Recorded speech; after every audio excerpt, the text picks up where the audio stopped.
Hey folks, this is Randy Wilburn here from I Am Northwest Arkansas. I'm coming to you with a bit of an update for this particular episode that you're listening to, this episode 65 of the podcast. A couple of months ago, I had a chance to sit down with Nick Robbins, who is the executive director of Returning Home NWA, which focuses on those that are incarcerated here in Arkansas, period, but primarily in Northwest Arkansas. The goal of Returning Home NWA is repairing lives and restoring families. And what they try to do is try to make the transition from incarceration back into the general population as seamless as possible. And so Nick was kind enough to have us at his location up in Springdale a couple of months ago to talk about everything that Returning Home was doing. And I just wanted to follow up with him to check in to see how this COVID-19 situation was affecting them. And in actuality, they are doing better than ever. They've gotten more funding. Their biggest challenge right now are certain resources that those individuals that are coming out of prison need to transition to normal life, everyday living outside in our population here in Northwest Arkansas and beyond. And so I really want to encourage you, if you can, there are two things that Returning Home NWA needs. And those two items are clothing. So they'll take clothing donations, which can be dropped off at their location up in Springdale, or you can also drop off toiletries. Any type of toiletries or clothing, they will take in a heartbeat. And so I really want to encourage you, if you can help these guys out after you've listened to this podcast, please feel free to do so. Their address is 703 North Thompson Street in Springdale. That's it's just right down from the AQ Chicken. Can't miss it, but certainly Nick would appreciate anything that you could donate to those guys right now. But they are actually doing better than advertised, given everything that's happening with COVID-19. But listen to this story, listen to Nick's story specifically, and let us know what you think. We appreciate you listening to the I Am Northwest Arkansas podcast. Check us out at iamnorthwestarkansas.com. We'll talk with you soon. Cue the music.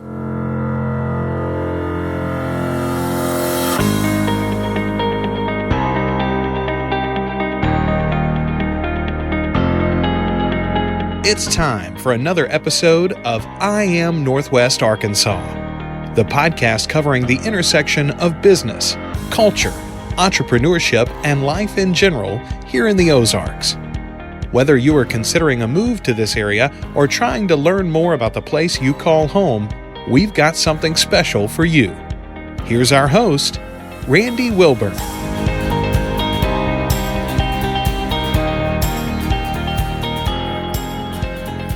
Hey folks, and welcome to another episode of I Am Northwest Arkansas. I am sitting down today with Nick Robbins. Nick is the executive director of Returning Home Center here in Springdale. And, it's interesting. Again, people come to me from all walks of life. People come to me from contacts that I know. And a good friend of mine connected me with Nick a couple of weeks back. And Nick was interested in coming on the podcast to share a little bit about returning home. And so without further ado, Nick, how are you doing today? I'm doing good. First of all, thank you so much for having me. Appreciate the opportunity to kind of share our passion with the community. Absolutely. Absolutely. So first, tell me about you. We always get into people's superhero origin story. Everybody has one. And you shared just a little bit about your background, and your background is one of the reasons why you're actually here running this program, Returning Home. And so I think it's incumbent upon people in Northwest Arkansas to know all the different options that are out there available to them, all the facilities, all the programs. Every time I get out there and meet somebody new, I'm amazed at, wow, that this exists and that exists. And so just learning about Returning Home in the few minutes that we spent some time together, I think, this audience needs to learn a little bit more about that. But before we jump into that, I would love for you just to kind of share your origin story real quick. Absolutely. To me, oftentimes I have people come up and go, hey, why do you work with men and women coming from prison and jail? Right. And to me, I just laugh because that's the only thing that makes sense. Yeah. But until they know, that background, it doesn't make a lot of sense. So I grew up in Iowa, between Iowa and Illinois, bounced around a lot, but was a very rebellious kid and did a lot of things I shouldn't be doing. And my best idea got me incarcerated for 2 armed robberies. Wow. So I was 17 years old at the time. And so kind of got thrust into the criminal justice system and not really knowing how to navigate it and not being extremely mature at the time. I really just increased my lifestyle that I was living prior to being incarcerated, and found out that's kind of what everybody does in that setting. And so, through some bumps in the road of still trying to live that life where I was the Lord of my life, and just ramming my head into the wall. It felt like for many years, I kind of, at one point while I was in prison, I had already got kicked out of one prison, and then the next prison had to be under investigation, and I had got myself some new charges for the crimes I committed while I was in. And so it was for the first time in my life, it was very clear that it wasn't the coach's fault. It wasn't my parents' fault. It wasn't the community's fault. It was my fault. Mm-hmm. I was the only one making decisions. I was the only one responsible for my life. And so I needed to change for the outcome to change. And so started working on myself, and ended up 7.5 years later, got out of prison. And I knew the impact of the community coming in and just kind of pouring into me. I went through a faith-based program and accepted Christ, and changed my why of everything that I do. And through that investment from the community, it gave me the hope that I never had in my life, that I could be successful, that I could in it, to understand what I believe successful is, to be a positive part of people's lives. Right. That is success. And so when I kind of understood, because of what somebody did for me, I go, I think I can do that for other people. I think I can come alongside somebody. And at returning home, all we know is the worst thing somebody's ever done. And I sit in front of the class, and the first group that comes in every Tuesday, I say, I know the worst thing you've ever done, and I love you. Yeah. And I'm so glad you're here, and you mean so much to us. And we're going to invest in you while you're here, and we hope you're going to do the same. Yeah. So give them an opportunity, and know that it's coming from a place that I understood what it looked like when somebody gave me that same opportunity. Yeah, it's funny you say that. I know that Brian Stevenson from the Justice and Peace Initiative talks. That's one of the things that he says is that you are better than the worst thing that you've ever done. Yeah, and sometimes that's a hard statement for people to grasp and to embrace, because we want to be able to label things and say, oh, no, that's just a bad person. Right. And I think that's one of the challenges that a lot of people face upon reentry, coming out of prison and things of that nature. But you saw an opportunity. Yeah. And you said, you know what, I want to be able to help somebody. And so you've kind of made that your life's mission, really. And that's really what returning home is all about. How did you make that jump? Okay, you're out of jail, you're getting your life together, you recognize your wrongs and you're correcting those things. But at what point did you shift or pivot and say, you know what, I'm going to start a program for some other people so that they have something to look forward to when they do get out of jail? Yeah. It was interesting. So I got an out-of-state parole to Branson, Missouri, which is a really weird place to parole to, and if you've never been. But there was, in Branson, the joke is you're either in a show or you're in ministry. And since I lack any talent and abilities, I went into ministry. Mm-hmm.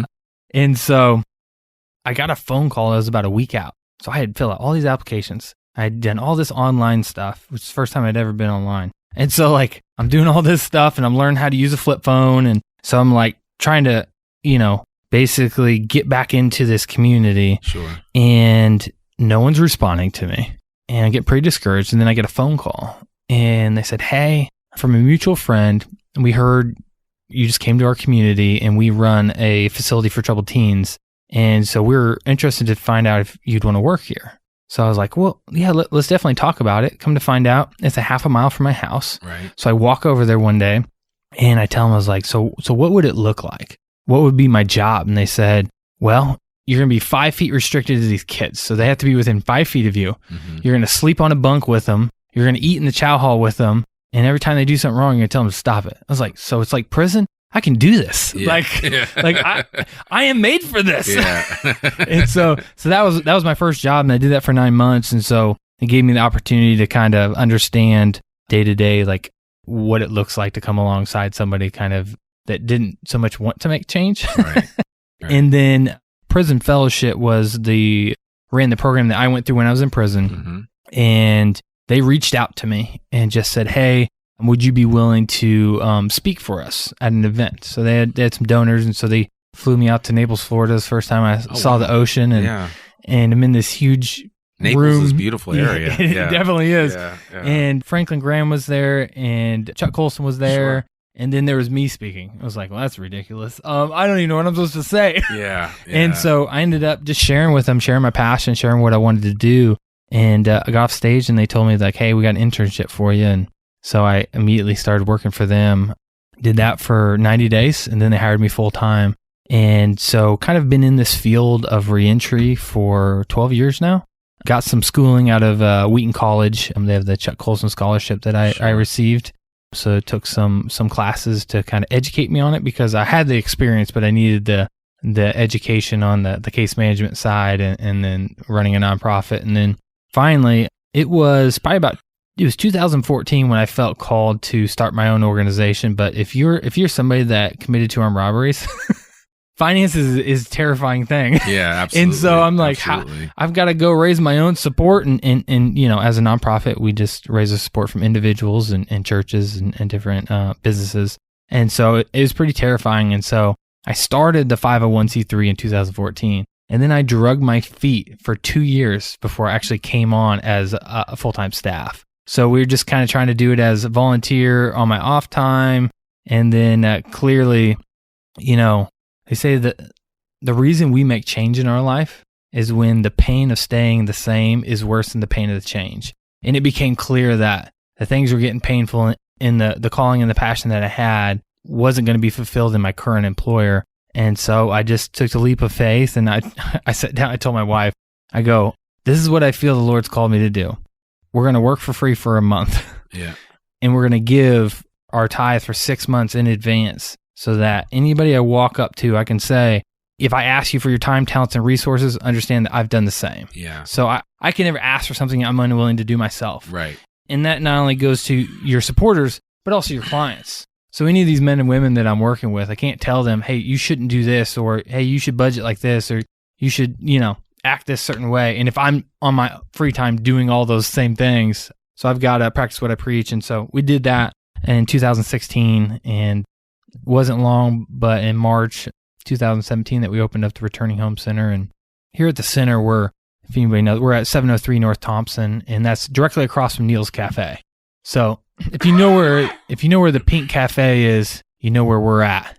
So we house 4 different organizations under the same roof that all serve our clients, if it's through jobs, through residential housing, if it is mental health services. We have probation and parole officer here, but then we also have a total of 15 organizations that come to our location weekly and provide classes and different services. So basically we just see ourselves as a hub for people reentering our community. Yeah. So, and I guess we didn't really talk about that, but how did you end up in Northwest Arkansas?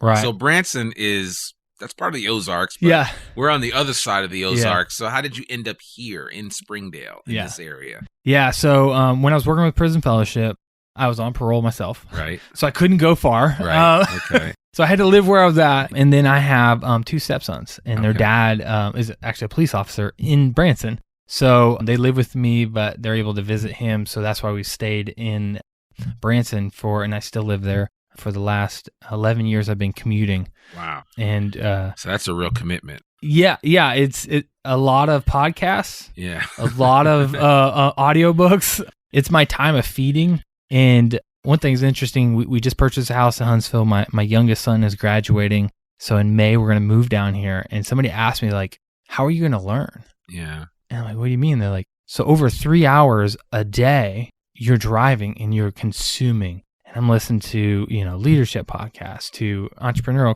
podcasts, to any book somebody says, hey, you really need to read this. If it's on audio, I will. Absolutely. If it's on a piece of paper, I'm not reading it. Yeah. And so that'll be an interesting transition, but it'll be exciting because it'll free me up 12 hours a week to come up with something else to do. Yeah. So that'll be encouraging. Well, yeah, you'll certainly find something to do with that time because time expands based on, where we are and what we're doing. So I'm sure you'll find another way to utilize that 12 hours wisely. And I think, it's interesting you say that because a lot of people don't realize they can make their car their university.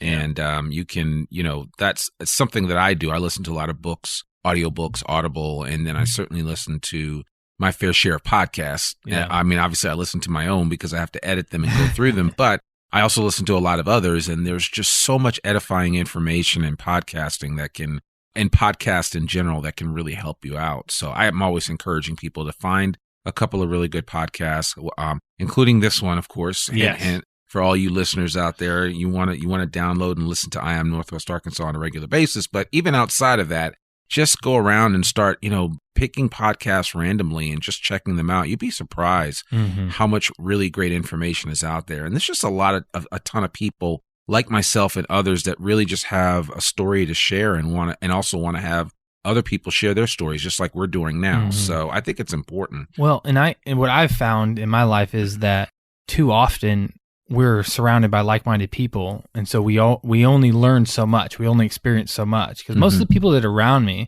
are very similar to me. Yeah. So how am I going to learn about the majority of the world if I don't branch out? And so actually, when I'm looking at podcasts, I find ones going, I don't know a lot about that. Let me Google it and see what's the best podcast about that topic, right? So that I can learn about it, because I may not even agree with what they're saying, but I want to know what they're saying. And what I found is every time you sit down with somebody, no matter if your politics align or your faith aligns or your sports team align, there's going to be a common denominator. And the more you listen to them, the more you go, I know why the way you believe. Like, I understand that. So I have people that tell me, why didn't your guys just stop doing drugs? Oh, so they just need to stop. Okay. So, and then I'll ask them, what were you doing when you were 12 years old? And they're like, well, I was living in this community and I was going to school and we were running around playing with sticks and rocks outside and it was a lot of fun. Well, my guy, his dad was shooting him up with heroin at 12. So because of his circumstances, he struggles in areas that you don't struggle in, because he grew up in an environment that you don't even understand, and that I don't understand. Yeah. And so to be able to help people, we have to understand them. So to understand people, we have to be willing to invest our time, which is the most valuable thing, because we can't get it back. Right. But it's absolutely worth it, because then you can go, oh, I know exactly what you do, and now it makes more sense of how I can help. Yeah. No, I mean, you are certainly preaching to the choir, and that is, perspective is something. And when people don't have it, it's really sometimes hard for people to connect with other individuals. And I think it's one of the reasons why we're having some challenges in this country right now, and that why so many of us fall so nice and neatly into different camps, if you will. And while I don't really get into political talk on this podcast, it still is pervasive enough that, you're just aware of it, right? You just understand that. So, but yeah, that's neither here nor there. Why don't you kind of give our audience just kind of a glimpse into what it's like for someone coming out of jail and coming into this center, and what can they expect and what can they go through? Because somebody listening to this may have somebody that's coming out soon. They just don't know what to do with them or what options are available to them. How do we, help people, so that we don't want recidivism to be as high as it is. We don't want people returning back because they just weren't given an opportunity to get themselves straight, or they weren't able to find a job or a place to live because maybe their family doesn't want them living with them. And so they have to recognize that there are options out there. So I would love it for you just to give our listeners just a quick glimpse into what it's like. I'm coming out of jail. I come to this returning home program. What can you do for me? Yeah. So the first thing to understand is that while you're incarcerated, you basically become the person people will think you're going to be.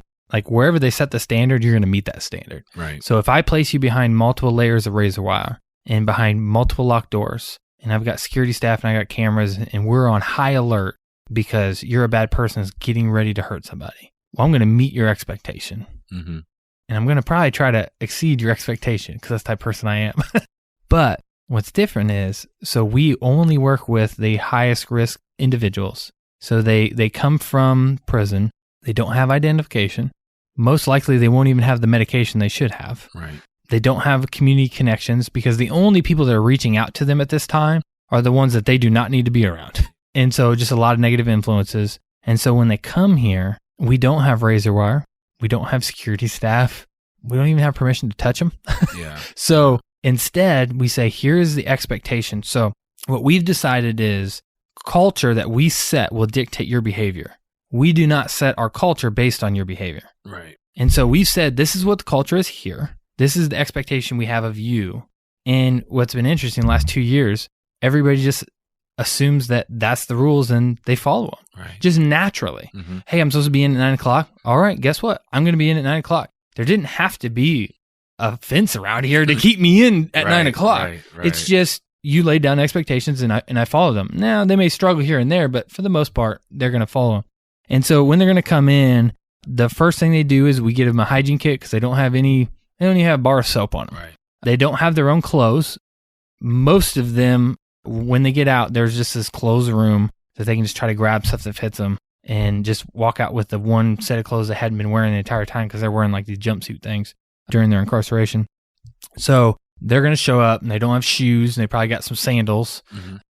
So we get them the hygiene, we get them the socks and underwear, and we get them to our clothing closet. So people donate all these things. So they're donating brand new packages of socks and brand new boxers and donating used clothes so they can go in and get what they need. And then we're going to give them the bedding. We're going to assign them to a bed and we're just going to say, hey, for 7 days, you can't leave. Mm-hmm.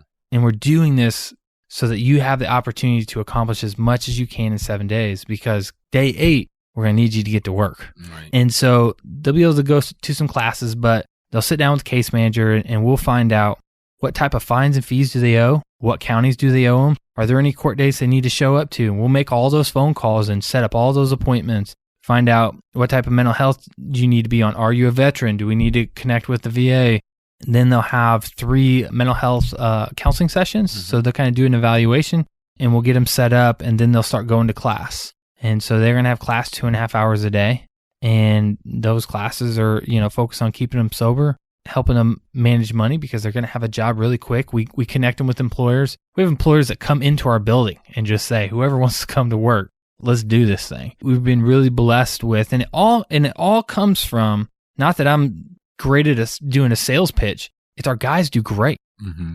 And so our residential men do so well that a company goes, I hired that guy. I didn't even know where he was or there was a program, but he told me about his program. Like, do you have more guys I can hire? And so now they're doing, like, with this one company, they'll bring in their yard equipment and they'll go and like mow my lawn and watch the guys mow, watch the guys weed eat, and then hire the ones that did a good job to run, their yard crew. And so It's just interesting to see the community embrace us in that way. And so they've got 3 hot meals a day. They got a place to sleep. Mm-hmm. We connect them with the jobs and the mental health services. And then we slowly kind of bridge out and go, okay, so what are your relationships like? I mean, who do you need to reconnect with? What's the most healthy way to do that? And sometimes it's, hey, after talking about your family, I don't think it'd be healthy for you to connect. And sometimes it's, hey, you need to connect. That must be a hard conversation. It really is. And what you try to do is try to say, and like we'll write it on the board. We go, what are the characteristics you need to have to be successful? And I know you don't have them today or you wouldn't be here. Right. So if you were the person I want you to be, you wouldn't be here in the first place. So you're the person you are. And then I need to show you the path of how do you get to the person you want to be. Right. And so we just say, does those relationships, do their characteristics and their actions resemble your past or the future you desire? Yeah. And so with everything, just go, hey, you're talking about working this job, but you already have a job, so you're going to quit that job and hope that that next one's better and you'll actually get the hours you think. Does this look like decisions you made in the past? Mm-hmm. Or does it look like decisions you need to make to get you where you need to go in your future? And so a lot of that is them having to come to the understanding of, I can't do it the way I used to do it. My life can't look that way anymore. And what I always tell them is, there's going to be some point in your life that you're going to have new friends and you're just going to be talking to them. And some conversation is going to come up and you're going to mention that you had been incarcerated. And they're going to be like, no way. I don't believe that. Right. Like, there's no way you ever did anything illegal. Like, that makes no sense to me. Yeah. I mean, my wife tells me that all the time. She's a former military police officer. So fear is how she keeps me in line. Exactly. But we joke about it all the time. She's like, I'm glad I didn't know that guy, but I can't even imagine that was you. Yeah. And we all have that opportunity to completely start fresh. Yeah. And Northwest Arkansas is such an amazing place. It resembles that. I could have started this anywhere I wanted because I was starting my own organization. Mm-hmm. And I knew the stakeholders were present here. Okay. I knew the employers were present. I knew the community support's there. I knew the churches are there. I know volunteers that are available. So I know Northwest Arkansas is special because I worked in Fort Smith, I worked in Harrison, I worked in multiple towns in Missouri. Like, I've done this in lots of places. I've done this nationally. And so I know what it takes to be successful, and all the components are here. And what a lot of people don't understand is there's a huge need. We have a lot of people, on average, 200 to 250 people every single month are coming back to this community from incarceration. Wow. That is a huge number. Yeah. And right now, we don't do a lot of advertisement for our clients. Our clients come through word of mouth. The grapevine in prison and jail is powerful. Right. You just got to whisper something and then everybody's going to know the next day. So we average 50 new clients a month. Just walk in the door and go, I heard about you. I need some help. Yeah. Just the new clients, not counting the ones that keep coming back for services, the hundreds of them. And so what we know obviously works because people keep coming back. We just did statistics on our guys, their jobs. So I'm not sure if I should say this, but I'm going to go ahead and say it. So all the facilities that are like ours, they pulled the stats on employment rates. 47% of the people that are in these type of facilities have employment. Sure. And then we pulled our numbers, and our numbers are 97% are employed. 97? 97 is different than 47. It's a little different. Yeah, it's just a little bit. So, wow. So, I mean, when you got those statistics, I mean, outside of you kind of puffing out your chest a little bit and being excited about that, what did that mean to you?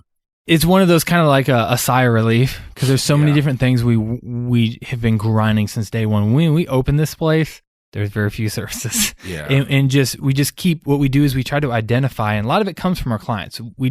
I love data. We make them do surveys all the time. Yeah. And we've been blessed with a lot of interns from the University of Arkansas. So the social work department, criminal justice department. So we've got them coming and they're always looking for some tasks. And I'm always like, pull data for us, because we get basically anybody that walks through the building, we know they're drowning. Yeah. So I'm so focused on keeping these people alive, literally. Yeah. Like, I've been doing this work for a long time, and somebody that I talked to one day within a week has been dead multiple times, time and time again. Like, this is life or death stuff. And so I'm so focused on just keeping people literally alive. Yeah. Sometimes I'm not able to evaluate what we're doing or find out where the gap is. Like, man, we're not doing this well at all. And so one of the things that we do is every Thursday, we sit down, we have a staffing. And so present in that staffing is the housing director. So Phoenix Recovery oversees our housing side. Sure. And so Phoenix Recovery's house manager, their house director is there. Their parole officers in that room. Their mental health therapist is in that room. Their jobs coordinators in that room. Their caseworkers in that room. And then myself, that's over programming, is in that room.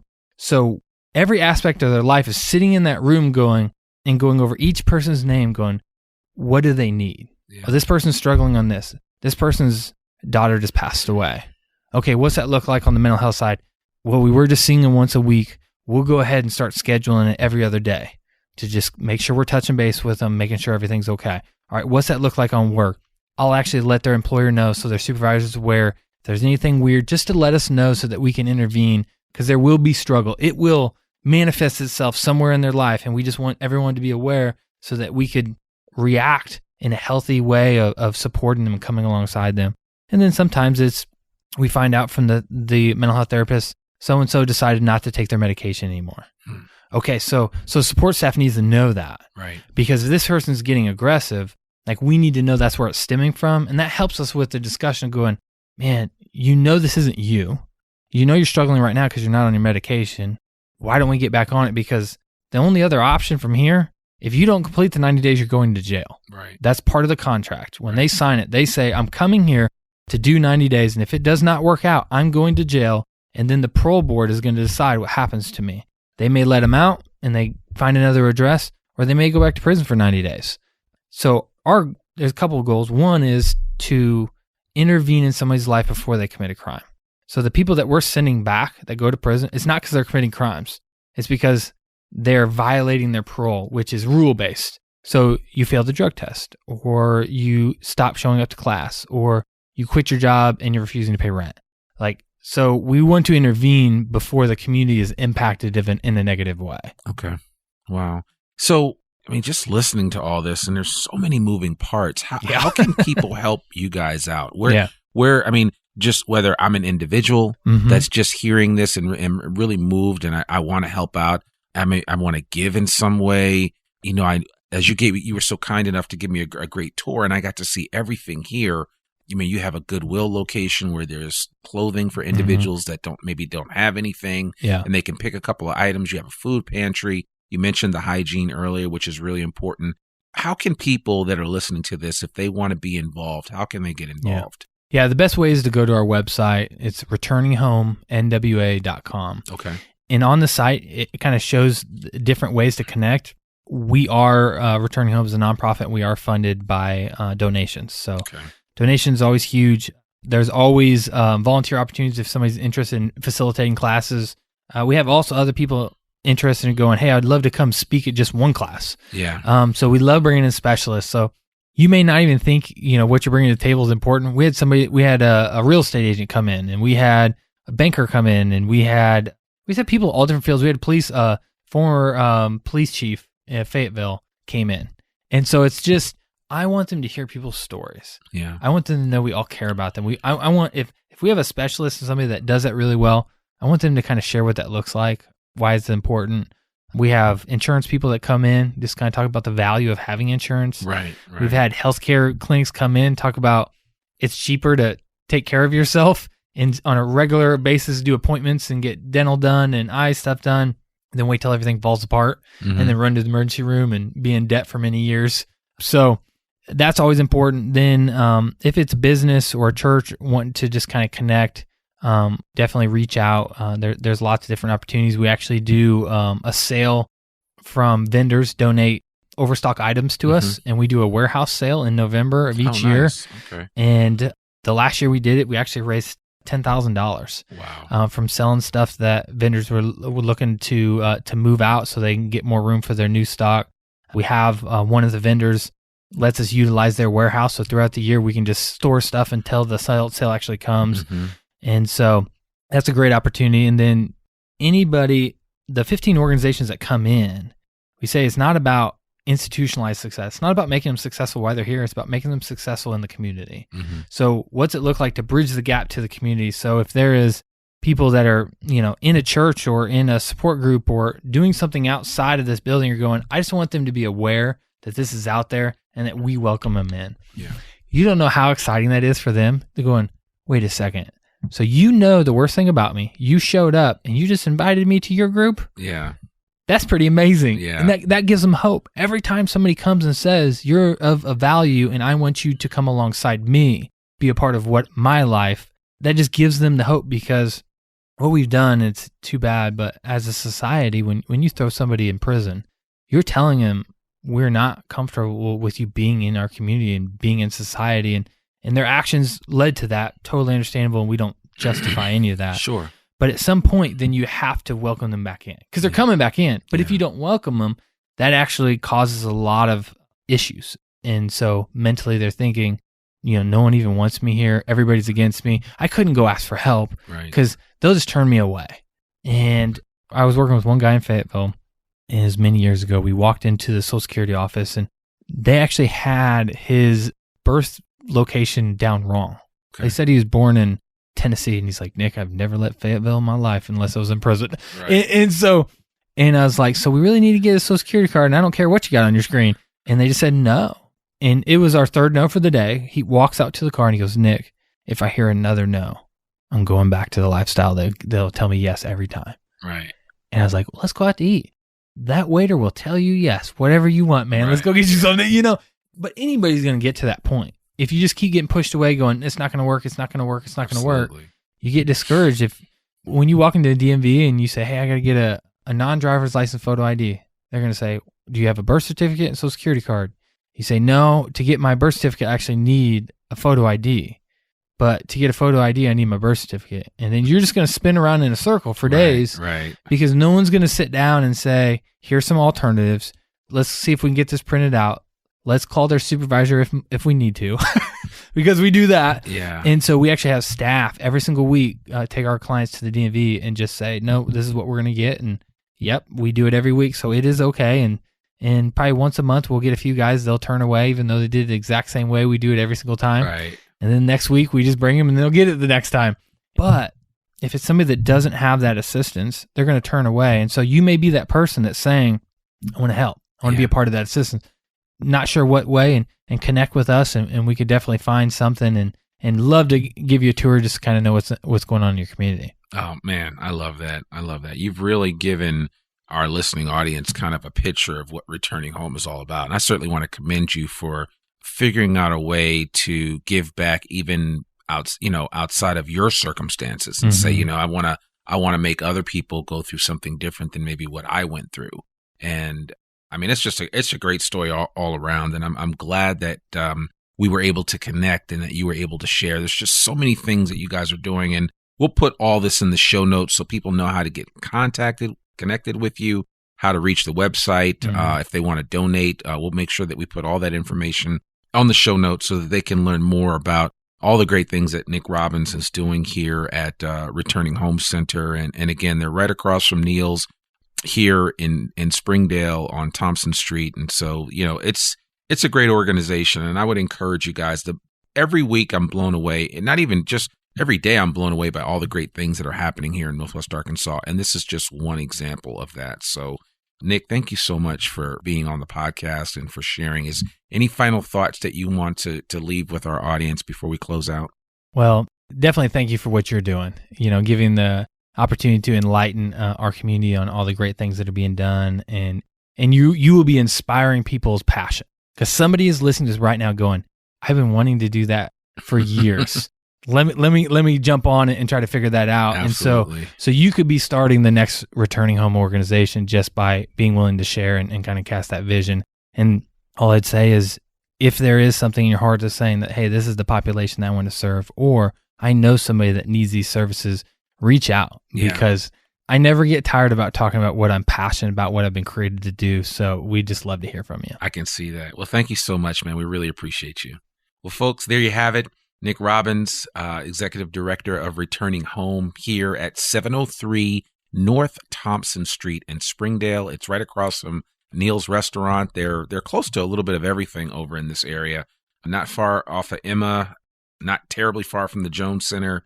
Fairly easy to get to, but I certainly would encourage you to reach out to Nick. And like I said, I'll put all of his contact information on the show notes, and that way you guys can check it out for yourselves and see what all the good news is all about. So that's all we have for today. We really appreciate you guys listening to I Am Northwest Arkansas on a regular basis. And, we're going to continue to bring you this type of content, and we really would appreciate your support. As I always do, I'd like to ask you to do three things for me. One, I'd certainly encourage you to visit our website, iamnorthwestarkansas.com. Check it out. I'd love for you to join our email list and get on get our weekly newsletter, learning about all the great things that are happening here in Northwest Arkansas. And then just if you could just share with a friend that, hey, I've listened to the I Am Northwest Arkansas podcast, and if you want to know anything about Northwest Arkansas, you need to listen to that podcast. I'm sure that Nick's going to listen to it on a regular basis on his drive back and forth to Huntsville. No pressure, Nick, but but the bottom line is, seriously, I really want you to share this with other people. If you really like the I Am Northwest Arkansas podcast and it means something for you, we would really appreciate it more than anything else, you just sharing. And as always, wherever you listen to podcasts, whether it's on Apple, Spotify, we'd love a rating and a 5-star review.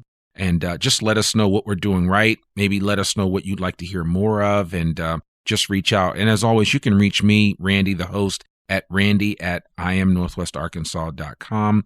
And I'll get right back to you right away. Matter of fact, I think you'll be surprised at how quickly I will respond to you. So that's all I have for today. Again, we appreciate you so much, all of our listening audience there in I Am Northwest Arkansas Nation. And we will see you next week. Peace. We hope you enjoyed this episode of I Am Northwest Arkansas. Check us out each and every week, available anywhere that great podcasts can be found. For show notes or more information on becoming a guest, visit iamnorthwestarkansas.com. We'll see you next week on I Am Northwest Arkansas.